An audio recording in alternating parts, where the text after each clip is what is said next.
I think we live. I think we live. What's good, everybody? Welcome to the first ever guest on the MOP Let's podcast, go. Uh-huh.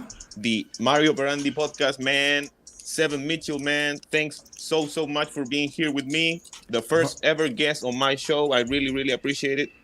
Um, Mario, it's a pleasure, bro. I appreciate you reaching out, man. Shout out to the MOP podcast. You doing your thing over here. So I definitely appreciate the support, bro. yeah, man. I've been watching your content for the last couple of weeks. It's really great. I like your Thank you. style. Appreciate it.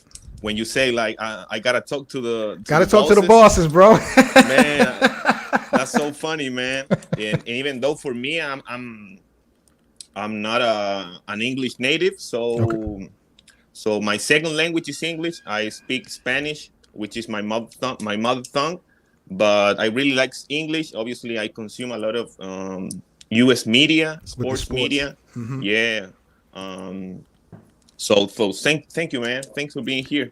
Pleasure is all mine, bro. Anytime you need me, I'll definitely be available, man. This is a little bit overdue. We were supposed to tap in earlier in the week, but better late than never, man. It's always something going down in the NBA, so we are here to give the people what they want, man. Let's embrace debate. Let's talk about it. Let's get it. Let's get people what they want. That's perfect, man.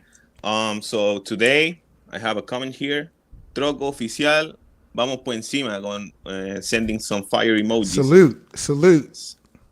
Yeah. So, today's episode will be mostly talking about the Lakers, the My team. hosts. So you're a fan of the Lakers? I'm a You're a Lakers LeBron fan? fan, Mario. I'm gonna keep it a buck. Wherever LeBron go, that's where I follow. But as for now, I'm bleeding purple and gold. Man, I respect that so much because I'm also I'm more Team Giannis, and I really like the perspective of having a favorite player, not a favorite team. That's great. That's a fact. So we've seen that the off season of the Lakers has been very really quiet. Not not many trades, not many rumors, only rumors. So what can you tell me about the Lakers situation, maybe from the last year and this off season? As a Lakers fan, honestly, the reality is we had a bad season. Everything went wrong last year. And like you said, there wasn't a lot of noise made in the offseason. But I still feel optimistic about the Lakers' chances. They did get a little bit younger. Yeah, LeBron is still playing at an elite level in year 20, going into year 20. Hopefully Anthony Davis can get back healthy. And as far as Russell Westbrook, I think we're kind of stuck with that move for now. But if those guys can just get healthy, I'm not going to throw championship out there. But if they can get healthy, they'll be definitely better than they was last year. So optimistically wise, even though there's a lot of talk and rumors, they have gotten younger, and I think if they are healthier, they will be better than the team we saw last year in LA. yeah. I forgot to mention that the Lakers got a lot more younger. Absolutely. They added Lonnie Walker, the fourth. Thomas They Bryant. added Thomas Bryant. Thomas Bryant is a center, right? The He's like a 4-5 from Washington. like a, He's able to he's going to be able to help the spacing because even though he's a big man, he can shoot the perimeter shot. So he's going to open things up for LeBron and Anthony Davis.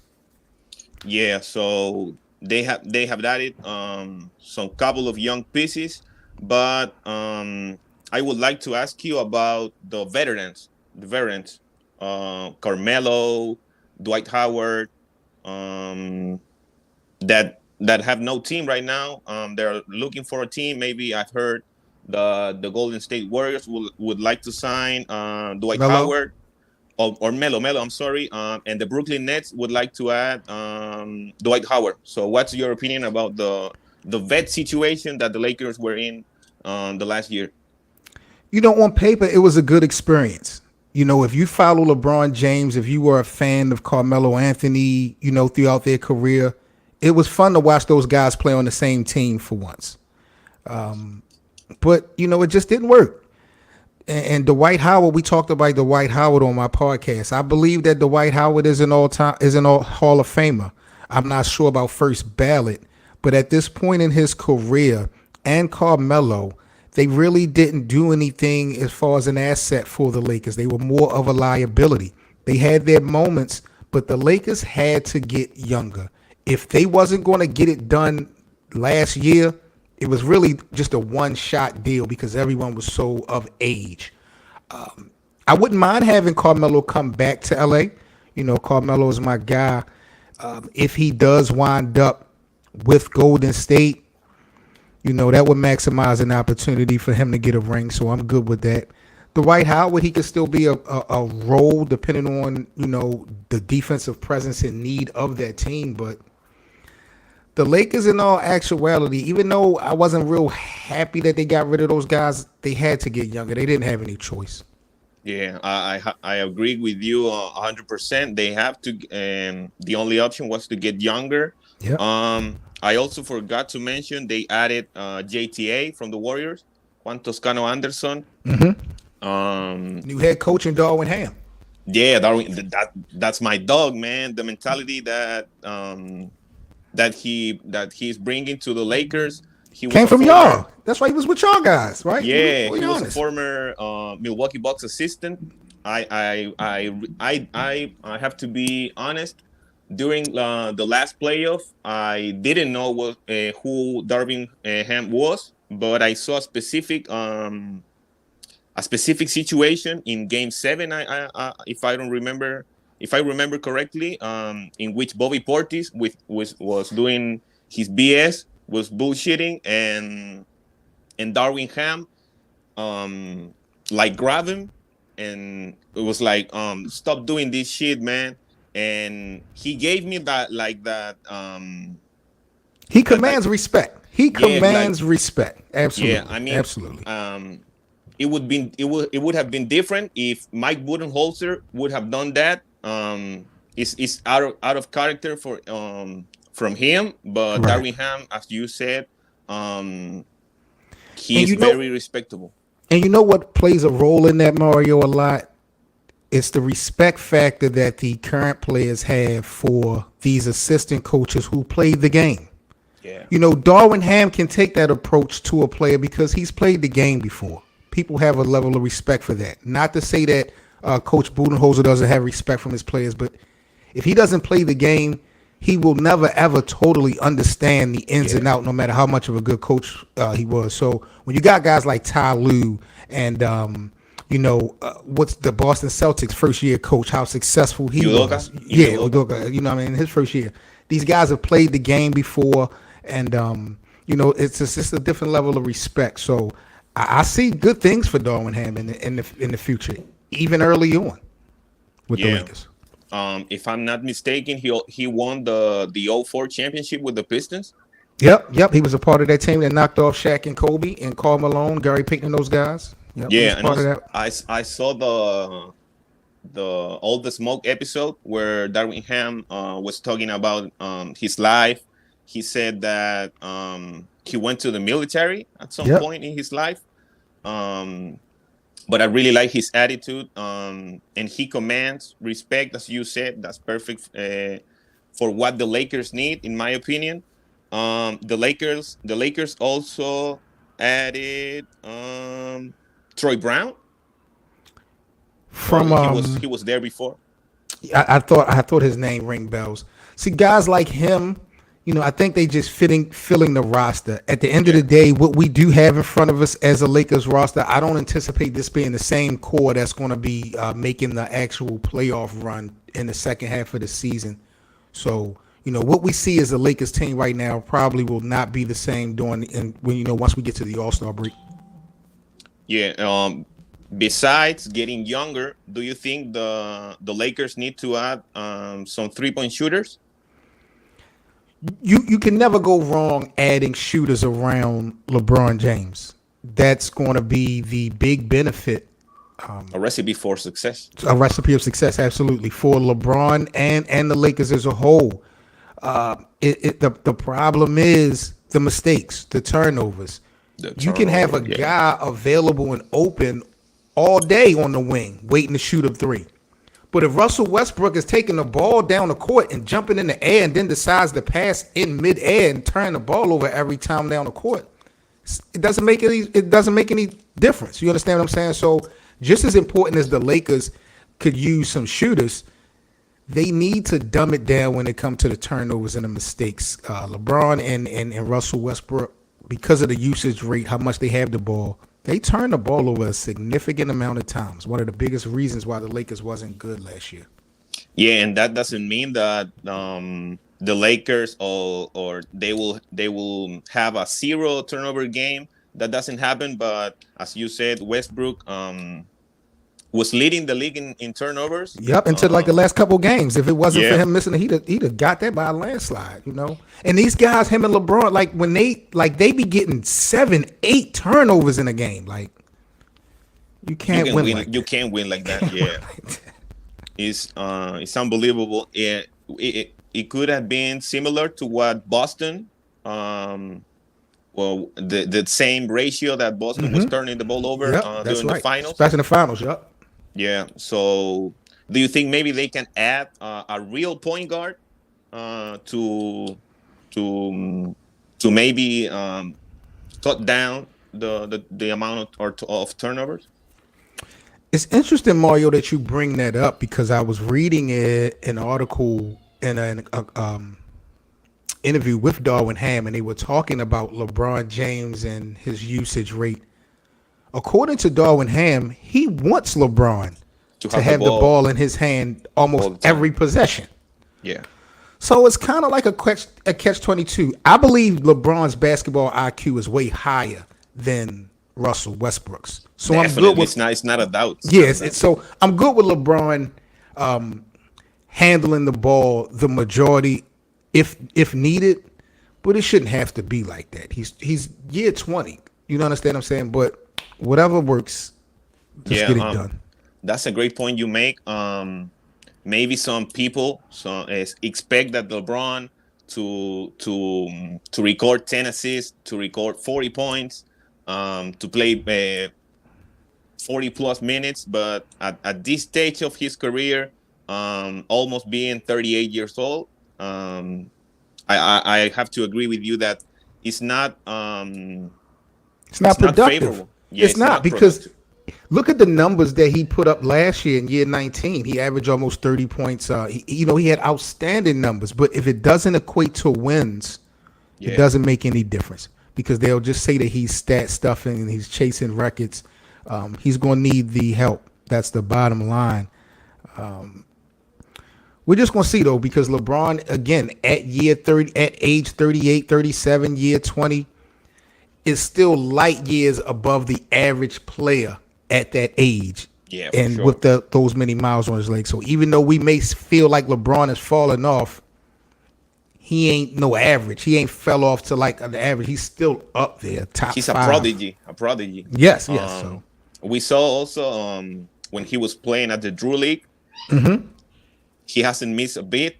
Physically, playing wise. I mean, I don't know how he does it, but he keeps his game at a maximum peak. That's unbelievable. Yep. The great ones, Mario, we've been fans of the NBA. The great ones like Michael Jordan and Kobe. Eventually, these guys' mental game matches up to their physical game, especially late in their career, and that's what separates them from everyone else because that basketball IQ, the way they take the game from being a basketball game to more or less a chess game, everybody can't do that.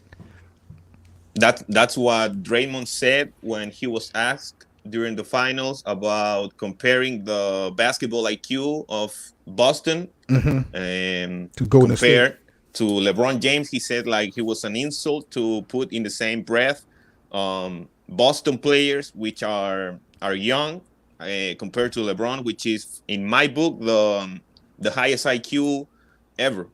Do you agree with that? Yeah. I have never basketball IQ He's wise like a machine. totally. He's like a machine. It's unreal, bro. It is unreal. Magic Johnson was an excellent passer, but Magic Johnson didn't all the time, and no one's perfect, but Magic Johnson didn't always make the right decisions. Like, I remember when they called him Tragic Johnson at the Yeah. beginning of his career. During the LeBron finals, right? James, yeah, LeBron James, he's always made the right play. Some people used to fault him for passing it instead of taking the last shot, but he would pass it to the wide open person and, just deal with the consequences. So you're right, bro. LeBron, LBJ's basketball IQ has been unmatched over the years. Him, Chris Paul, Rajon Rondo, those guys are elites. Yeah, and that's a great point. Do you think maybe people is putting too much attention on LeBron scoring average? And my question for you is: do you think LeBron can maybe change his game or twist his game just a little bit to be more effective in order to win more games? Or what do you think LeBron can do to win more games? Maybe get rid of Ross. It ain't, to me, it's not about LBJ, bro. He's not the problem. He's not the problem at all. Unless you want to Yeah. tell me that he's the reason Russell came or him campaigning for Russ, if you want to talk about that decision making, we can have that debate. But LeBron is not the reason that this organization has experienced, what they've went through in these last couple of years. Like when you look at the overall body of work, bro, for the last 6, 7, 8 years for the Lakers, they would be nothing if it wasn't for LeBron. People forget. Before LeBron came to the Lakers in 2019, those guys were no threat at all. They missed the playoff like 6 years in a row, Yeah. something like that. They were trash. They were trash with no potential, no light at the end of the tunnel, man. It was a lot of beefing and bickering with Jeannie and her brother as far as ownership. Like they went through so much. And LeBron brought relevancy back. He brought a championship back. He brought AD back. He brought AD to LA, who was supposed to be the guy that, take the keys, The torch, yeah. the torch and all that. So, man, I don't think that it's LeBron's. It's his job to continue to do what he's been doing, Mario. Everyone else, bro, got to step up. Yeah. Period. And maybe we saw what he said in his program, The Shop. Mm-hmm. He said that he's obsessed with winning. Yeah. I know he's obsessed with the notion of championship or bust. Yeah. So, and he said what keeps me at night, or something like that. He said what keeps me at night is when people don't have the same mindset as me on his team. Yeah. He said like he would like to be a tennis player, a golf player. So it all depends on him. The responsibility is on him. You hit it on the head, Mario. That's a fact, bro. Do you think that the Lakers situation post LeBron is going to be the same as when before he arrived? No, man, because I don't think LeBron James. I think LeBron understands the moment. I think LeBron understands that this Lakers venture, especially moving forward, is not going to make or break anything. If you feel like he's the GOAT or number 2 all time, that's just not going to change. And I think LeBron has a little interest in playing with his son. Yeah. Who knows where the locale will place those guys if that was to happen. So LeBron is, I don't think, just focusing on LA being the end all be all. I don't think he's really going to change his routine too much this year. He's set to sign his extension this month in August. So that's something to watch out for. Yeah. Everything else we just had to play by ear. Yeah, I agree with that. Maybe changing the topic to AD. What's your opinion of AD? You said that if he's healthy, he can contribute to being a contender. We also saw that Darwin Ham had nice words for AD. He said that when he's healthy, he's a top 5 player in the league. Do you agree with that assessment? Let me keep it real with you, Mario, because we are on the MOP podcast. Let me tell you something. I honestly have been silently campaigning for the Lakers to get rid of Anthony Davis in 2021, the year after they won the championship. I get what LeBron is trying to do as far as optics and perception. Anthony Davis is not that guy, and it hurts for me to say that. Thanks, But man. I feel like after he won that championship, whatever hunger he had, whatever drive he had, it all went away after he got that one ring. That one ring satisfied his whole appetite, it seems to me. And I know he's been injured, but he's been playing some. He played some basketball, and he just does not seem to be the one that wants to take that torch over in LA. I think that it's just not. He's not that dude. Talent wise, he's definitely a top 5, top 10 when he's healthy, but it doesn't matter. He doesn't have the heart. He doesn't have that mentality that LeBron really would need long term to be successful. He's not no D Wade. He's A not no sidekick, Kyrie. really a Yeah, sidekick. he's not. So, to me, man, AD could be gone. I know Lakers don't want to get rid of him, but I would have put him in a package deal just to make sure that they got Kyrie. Like, I don't see Anthony Davis being that guy no more. Too many other people are surpassing him. Giannis Yeah, and Jokic. KD, Jokic, and Kawhi will be back next year. Like, the NBA, people thought this season, the 75th season, was a good season. Wait till next year. Next year is going to be one of the greatest NBA seasons of all time, I predict. Yeah, I've been saying that on my show. I've been saying the same thing as you in regards to AD.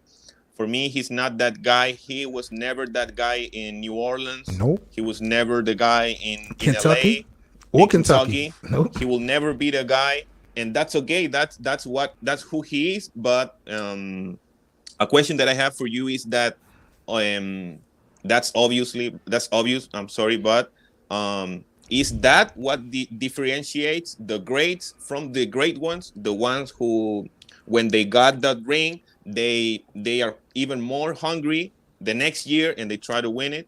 Do you think that's the separation? It's definitely the separation when you have expectations. Apart. Yeah, when you have expectations on people. When you look at Anthony Davis and we're projecting him to be top 5, and the way he performed in the bubble, you would think that this is a guy who's not only ready to run alongside with LeBron for 1 or 2 more years, he looks to be the man that's ready to carry that purple and gold even when LeBron James leaves. Like, that's the vibe we got from AD in the bubble during the pandemic. And sure enough, man, he just showed us his true colors. You know, it just wasn't the same. Give me 1 second, bro. If I can, I just need to take a quick time. I'll be right back with you. Don't worry, man. So we're talking with Seven Mitchell. I've been saying for a long time, I don't think AD is capable of grabbing that torch from LeBron and to be successful. Another question that I have for you is, what do you think about the? I don't know. I'm sorry. Before jumping into that, do you think that gaining some muscle, gaining some mass, affected Anthony Davis, or it's just it's not a factor? You know what, bro? I never really thought about that, Mario. It could have definitely affected his game. His shot. Yeah. Yes, because he is not the one that likes to bang inside. He don't want to play the 5. He likes to play the perimeter, but maybe because they needed him to put on some mass, maybe that definitely could have played a role. I never really thought about that, bro. Yeah, I've been thinking about that, and it was clear as day that that his shooting was affected maybe by whatever reason. If I'm not mistaken, he shot like 18% from 3. Yep. Horrible, Man. We have some comments here. Anthony Davis don't care about basketball. He just play because he good at it. That's what I'm saying, bro. That desire that we thought that he had, once he got that chip, bro, it's over. Yeah, it's over, but bro. Maybe that's a good question. Can you in some way evaluate that before you make a trade like that? That he will get complacent once he get the title, or is that something that we cannot evaluate or have in a paper or something like that? When you talk about trade value, it's something you can't evaluate because that type of decision would have to be made early. That Yes. type of decision would have to kind of be made when people think he's still good. Like the immediately the year after, I knew it. Something just told me the Lakers need to take this risk and get rid of him because when he first, after they won the championship, if you remember, Mario, he had opted out. He had an opportunity to opt in, and he opted out for more money, but he remained in LA. But I just felt like, man, the Lakers should not give this guy 4 or 5 years. And sure enough, he got hurt, and he just wasn't showing that hunger. I think that if he wasn't expected to be such a great player, you can kind of predict that, but it's a risk when you're dealing with someone that's potentially so good and should be good for a long time. The Lakers just should have pulled that trigger, but they just didn't. And also, at that time, Anthony Davis' value was at its highest. Oh yeah, Now it's at its lowest. So super low, bro. how Injuries for the league as a whole, Mario, has just really shaken the National Basketball Association up in these last 2 to 3 years. From Kawhi to LeBron to Chris Paul to KD and Klay Thompson, like injuries has just been unreal in these last couple of years. It's really have changed the projection of the league. we have here drunk? What's up, drunk? I would trade AD for See? Kyrie. What you said, drunk. Skinny AD was better. You couldn't read AD hard because he was playing in NO, a See, team that's that the never contended. that's the prime thing. The drunk said there was no expectations for Anthony Davis to win any hardware in New Orleans. Anything AD did in New Orleans would have been a Cinderella story. He would have got props. You go to LA now, purple and gold, and you team up with Pressure, LeBron, expectation. you better get it done. And they got it done. Yeah. But And I have to mention also that during that time when AD was playing in New Orleans, he was regarded as the PER Prince. yep. Yeah, so he was like maybe the media tried to portray him bigger than he was, or maybe tried to sell him as a great player. But like you said, I have to agree with you. And we also saw during that bubble championship that he was most effective when he had Dwight Howard at the 5 and JaVale McGee at the 5. So, like you said, he didn't have to bang inside, which is something that he has been clearly he has been really open about not playing the 5, and he doesn't like playing the 5. And I blame partially Frank Vogel for that as well, because when you even look at the following year, I think they had Andre Drummond and DeAndre Jordan. Like, the Lakers have had size to go along with Anthony Davis. They might not have been the best of talents, but they've had bodies so that he didn't have to play the 5. But Frank Vogel, he just got exposed to me. Not so much as not being a good coach. He got exposed of not being able to make the tough decisions when needed for the team to be successful. Like, he should have been sat Russell Westbrook down in fourth quarters. It was too late when he made that type of decision. So he really didn't have any balls. He really didn't have any say so when you got Kurt Rambis, Jeannie Buss, Yeah. Magic Johnson, Rob Pelinka, everybody in your ear. You're not really the coach. You know what I'm saying? That's why Ty Lue and some of these other cats decline that position. But AD has definitely been a kind of a disappointment to me, bro. Drunk, another comment. AD had his most fun playing when he had DeMarcus Cousins in Twin next to Towers. him. Yeah. And then I think they have Rondo. I think it was them two and Rondo. Yep. When throwing alley oops to AD Yeah. off the glass. Yeah. Maybe another question or maybe we can jump into Kyrie. Do you think Kyrie is the plan A for the Lakers? And do you think that trading for Kyrie is the most viable option to get back to contention? If it was to happen, bro, you pair LeBron and Kyrie up again, I think that would be lovely. Kyrie is probably the number one on the Lakers wish list. Yeah. But I don't see Brooklyn allowing it to happen. Brooklyn is going to be a hater in this storyline when we talk about landing spots for Kyrie and Kevin Durant. Those two guys are not going to get what they're asking for. They may get released or out of that Brooklyn situation, but where they're going to go, I'm not quite sure if Brooklyn is going to appease to these guys, especially Kyrie, unless what they receive back is valuable. And what really does LA have to offer? You know what I'm saying? That's that much of value. Even Anthony Davis is iffy. But I would like to see Kyrie go to LA. But more than likely, I think him and KD will at least start off in a Brooklyn uniform. I don't think they'll end up in the Brooklyn uniform at the end of the year, but I think they'll start. I don't really think if Kyrie was going to go to the Lakers, I think it would have happened already. I would have to agree with that. In my opinion, the same thing. If Kyrie, if he would have gone to the Lakers, it would have already happened. I don't. I have to. Brooklyn is just trying to make a point, bro. Yeah. Brooklyn's trying to make a point. They're not going to let Kyrie shortchange their opportunities to win championships and then let him go wherever he wants. That's not going to happen.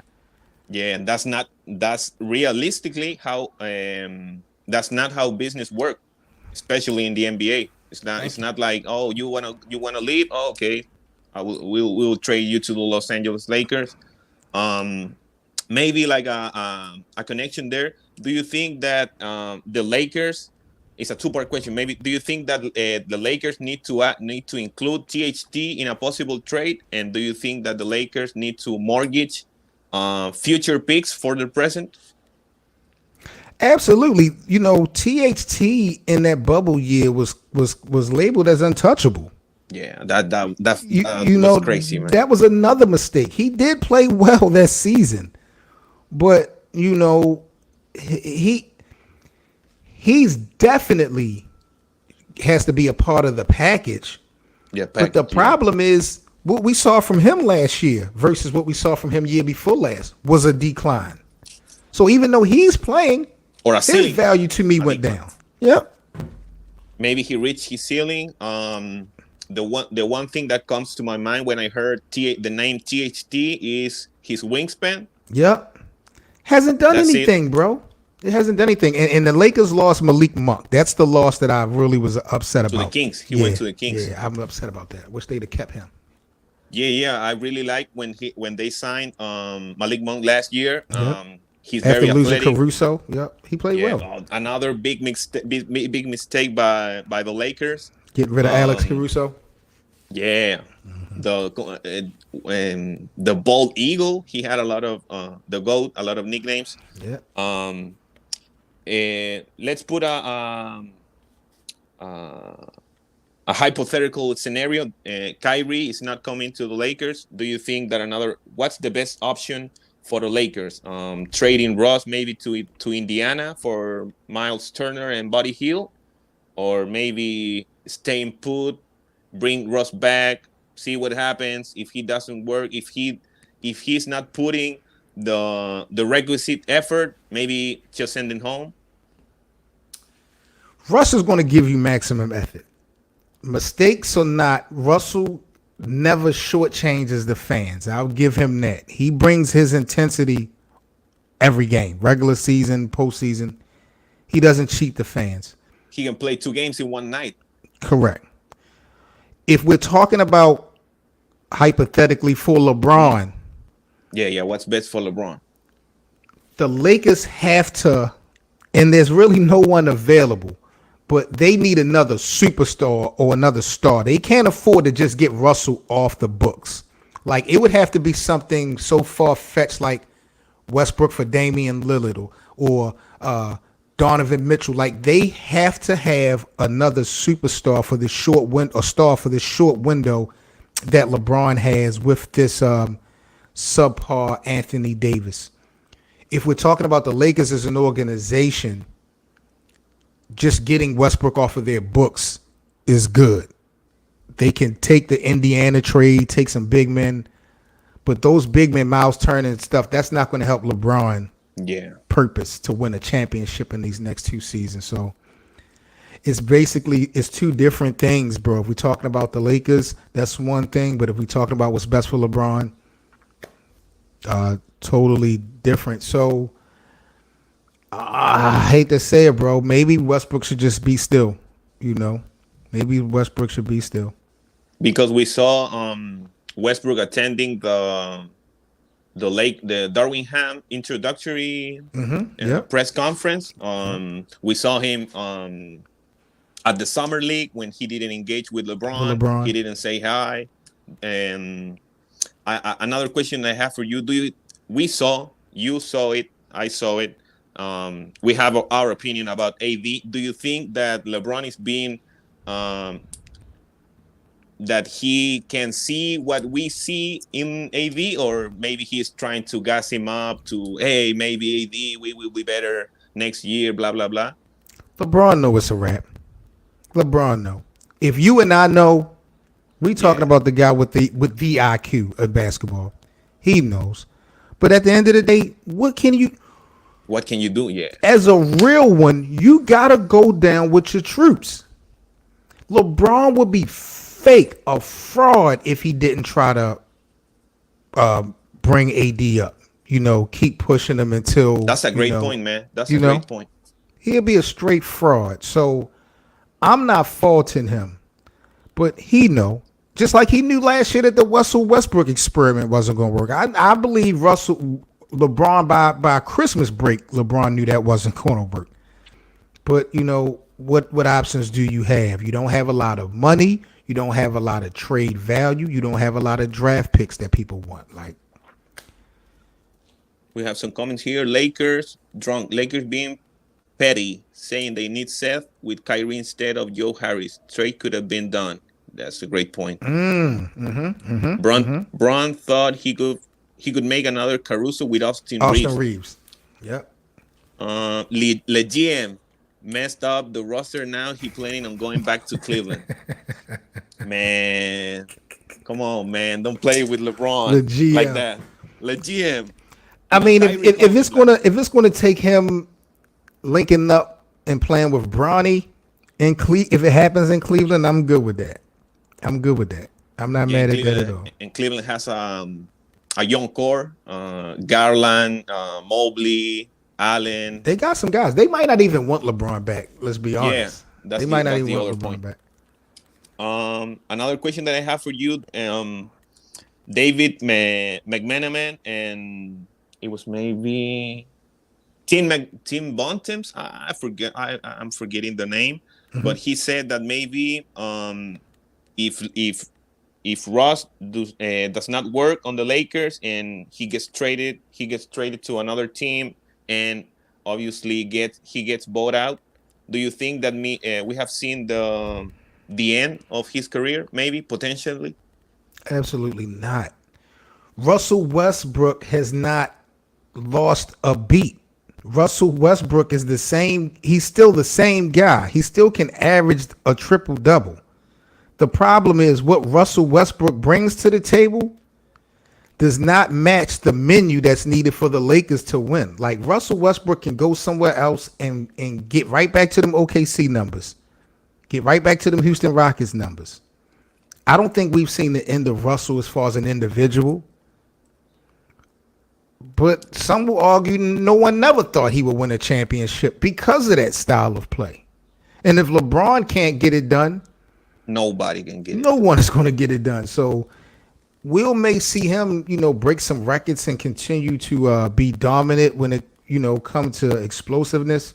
I don't think he's changed and lost a step on that at all. But as far as wins and losses, and we during the 2012 finals, we saw that Magic Johnson criticized him. Yeah. And he didn't like it. Russ didn't like it. He doesn't. For me, I have a problem with Russ when he doesn't like criticism from from casual fans, but he doesn't like criticism from Magic Johnson, the best point guard ever, that Yep. said that he had one of the worst performances from a point guard during the finals. So for me, Russ is bullhead. He's stubborn as hell. You're right, bro. Um, And he doesn't hold himself accountable for a lot. He does not take accountability for stuff. So when you have a guy that does not want to self-criticize yeah, and doesn't want to take criticism from the greats and the general public, no one wants to be around a know-it-all, you know. So Russell has some growing up to do, bro. teams would love to have Russell Westbrook. Just for not that 50 mil. Just That's a for fact. yeah, That's a fact. Just for not that 50 mil, because Russell will sell out some seats. yeah. Westbrook Well, will still sell out some seats in certain areas. You know what I mean? Utah about to lose Donovan Mitchell. They already lost Rudy Gobert. You know, Dwayne Wade would probably love to get Russell Westbrook out there to play in Utah. So you and never know. and the last report, or the last thing that happened to Russ was that he fired his agent. That was really weird. After 14 years, yep. Yeah, and maybe we have never seen an agent put a lengthy statement. That was really weird. Maybe do you think that maybe the agent was trying to send a message to Russ through the media? He definitely was, but I also think he was trying to relay that message to Westbrook even before the split. You know, Definitely. I think Westbrook is just stuck in his ways. He's going to control his own career. And I respect that, bro. These agents, they are paid and designed to, you know, give advice and to, you know, set you up. But the final decision is yours. And, you know, the agent was looking at it like, man, maybe you should just take this less money, stick it out with LA, because there's really nothing out there. And, you know, Westbrook refused that. He wants to bet on himself. So I'll never knock somebody for betting on himself. But, you know, clearly at this point, the agent was making the better decision. Yeah, But for him. for him, but, you know, Westbrook got to control his own narrative. So I will never knock that, bro. Yeah, I mean, same here. He is his own man. In some way, I respect what he did, not acknowledging LeBron during the summer league, because everyone came to LeBron to say hi. But I really respect that attitude of Russ. But at the same time, that attitude has been that has been a cost of his demise, of his decline as a player. But as you said, he's stuck in his own ways, and maybe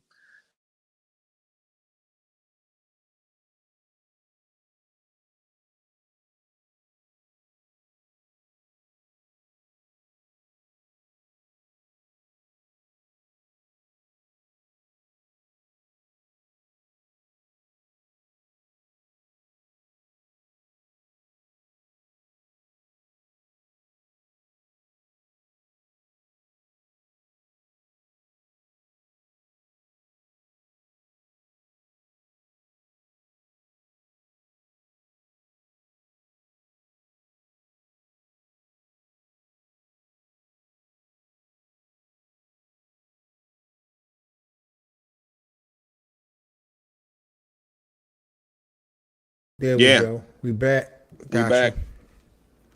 Um, like I was saying, he's stuck in his way, and maybe the only option he has is to get back to the Lakers, accept his role. Do you think that maybe he can come off the bench, or is that something that we will never see Russ coming off the bench? They were winning games with that formula. When Frank Vogel decided to sit him down in the fourth quarter, they were winning those games, but it was too late. And I was saying from the beginning, Russell may not need to start. But what Frank Vogel failed to do is you cannot. Russ just probably won't accept coming off of the bench, regardless of the minutes. Like Melo in Right. in the Thunder. Right. But that's what has to be done. Frank Vogel, as a coach, had his job to me was to redirect the mental of Russell Westbrook to where as though even if you do not come, even if you don't start, we're going to still put you in a position to still be able to get your 28, your 30 minutes. Your minutes really may not change, but the units that you're playing with, because of what you bring to the table, we have to switch it up. And unfortunately, your biggest gifts and talent is going to work with a second unit. So, I feel like Frank Vogel should have did a better decision when it comes to managing and coaching Russ, but maybe he just didn't have that much power Yeah, to make that was those moves. exactly what I was gonna tell you and ask you. Do you think that maybe the problem with Frank Vogel was that he didn't have the empowerment coming from the top Yeah, but that's his to do fucking that? problem. That's his Yeah, problem. No, excuse my language, but that's the reason why Ty Lue didn't take the job. You know what I'm saying? Because he didn't want all they those. were putting a assistant on Yeah. his staff. Yeah, So Frank Vogel took that position, pressed, needy. and folded. You, Yeah. yeah. So now you're gonna have to deal with the shit. You know what I'm saying? Um, So and maybe we can connect the point that you mentioned before. Maybe was the fact that Frank Vogel did never played. If I'm not wrong, if I'm not, did Frankie play? I don't know if Frankie. I want to say he played high Frankie. school or college, maybe. I want to say Frankie did play in the pros. I'm not sure. He was a good defense. He's a good defensive coach, but Yeah, for the team that was there last year with all those veterans, for the team that was there the last couple of years, all those veterans, you got to have somebody with some heart, someone that'll make the tough decisions, somebody that'll cuss you out, somebody that'll tell you, what you don't want to hear. He ain't telling LeBron nothing he don't want to hear. He ain't telling Anthony Davis or Russell Westbrook. He don't have that cachet to do that. Them winning that championship in 2020 was based on.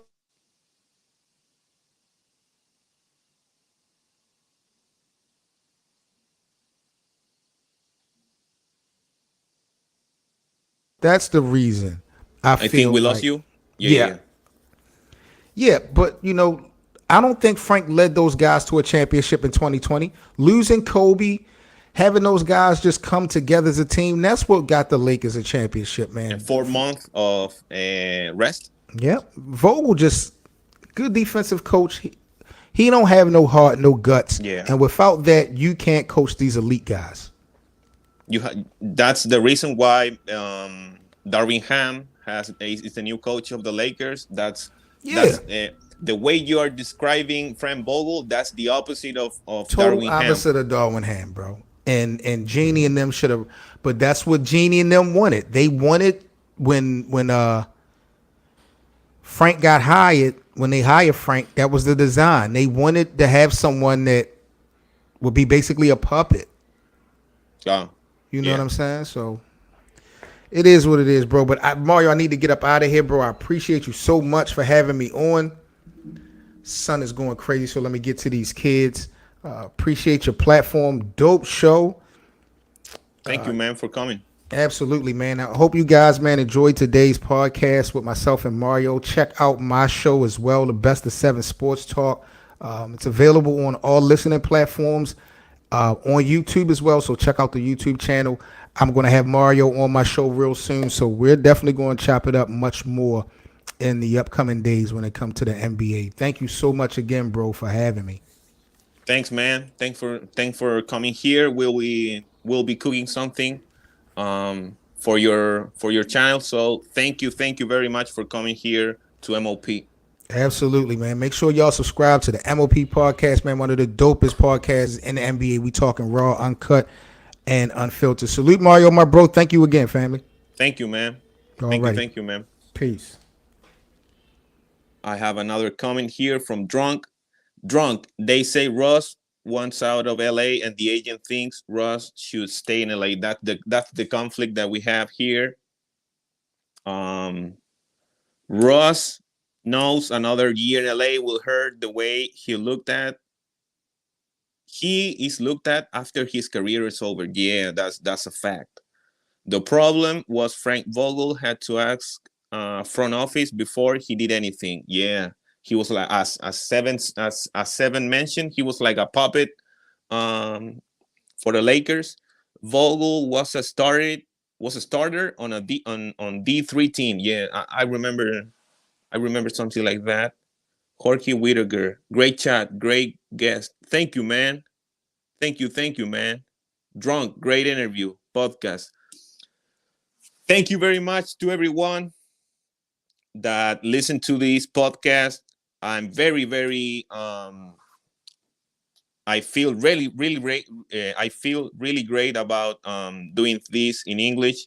Obviously, the quality and the content that I will try to put up will get better. I will have more guests on the podcast. So thank you very much. Thanks to Drunk. Shout out to George Whitaker and everybody. Troco, obviously, Troco Oficial. So this was it for the program. Thanks to everybody. We will be back we'll be back here on MOP. So until the next time, I'm out. Peace.